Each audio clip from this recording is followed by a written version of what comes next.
ازاي شعر ايلاند طويل وناعم وحلو كده؟ مبدئيا ما بنسالش السؤال كده، بنسال مثلا ايه المنتج اللي بنستخدمه الايلاند. اتقي الله، نقول ما شاء الله كده.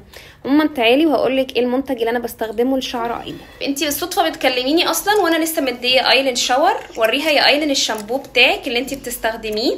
ده شامبو توفي من براند توفي. عايزه اقول لكم ان البراند ده اساسا للاطفال. ريحته اصلا بتتكلم عن اسمه، يعني هو ريحته توفي وهو اسمه توفي. عايزه اقول لكم يا جماعه ان الشامبو بتاعهم حلو جدا جدا وبينظف الشعر وبيشيل الجفاف من الشعر. وفي شامبو للشعر الكيرلي معمول بمكونات طبيعيه زي الجوجوبا وزي زيت اللوز الحلو. انا جايبه من عندهم تقريبا كل المنتجات بتاعه الشعر. الحلو كمان ان الحاجات بتاعتهم الشامبوهات والحمام كريم والماسكات خاليه من السلفت، يعني ما فيهاش اي سلفت وما فيهاش اي ضرر. فهو ده والله العظيم اقسم بالله اللي بستخدمه الايلاند الفتره دي.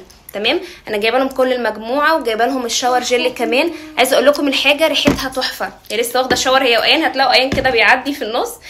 وده الماسك. شامبو حلوه. الشامبو حلوه، ايلاند بتحب الشامبو.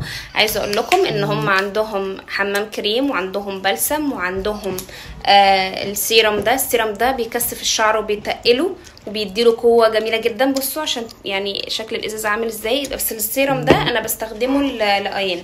انا دلوقتي ايلاند هحط لها الكريم قدامكم وهوريكم الكريم يعني ريحته عامله ازاي. شمي يا لولو، ريحته حلوه. فهو دي المنتجات اللي انا بستخدمها لايلاند. عايزه اقول لكم زي ما قلت لكم هم بيستخدموا مكونات طبيعيه في المنتجات بتاعتهم وخاليه من السلفت، ما فيهاش اي ضرر على شعر الطفل. عايزه اقول لكم ما شاء الله ما شاء الله اللهم بارك. شعرها اصلا علشان طلعت بيها مصيف كتير قوي السنه دي، شعرها كان باظ خالص من الميه بتاعه الكلور ومن السباحه، شعرها باظ خالص. فهي دلوقتي شعرها الحمد لله من ساعه ما استخدمت لها المنتجات دي. هو ده حمام كريم وشامبو بستخدمه على شعري. بس اظن ايلاند بنفسها قالت لكم المنتجات اللي هي بتستخدمها على شعرها. فبس ما استخدمناهاش والله اي حاجه تاني.